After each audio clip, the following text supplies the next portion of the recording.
Today I'd like to talk about how to adjust your hands to accommodate a heavier, meatier shinkin or live blade.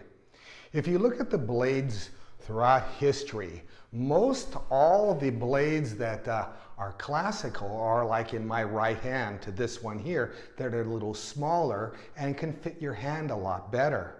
Whereas this one in my left hand is a lot bigger and meatier.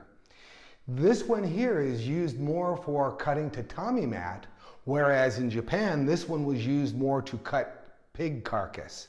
So you can see the big difference in the cutting levels. What I like you to see is,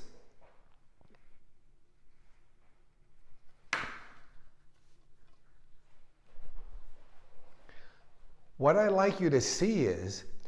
when you draw and sheath a classical blade, it's difficult, but you don't have to really over-exaggerate your grip on your left hand.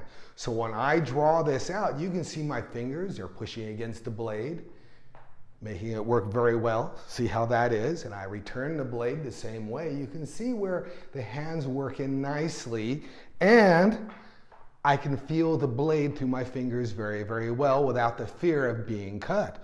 Although, when one would go to a larger blade,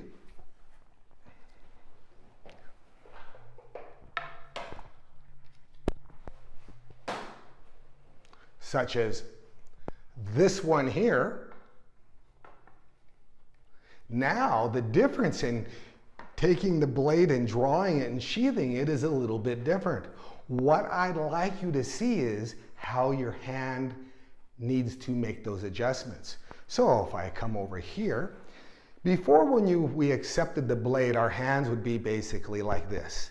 This part here would adjust and squeeze against the blade with these two fingers in this part here, and the knuckle is a little bent here, but it feels good and it adjusts well. But when accepting a larger blade, you have to make readjustments on your hands. So now I want you to bring your hand straight up like this and then bend at these knuckles here. See the difference where this knuckle isn't protruding as much, and then bring the thumb in like this, and you can see a vast difference. So now you have much more room where the blade can move in and out of.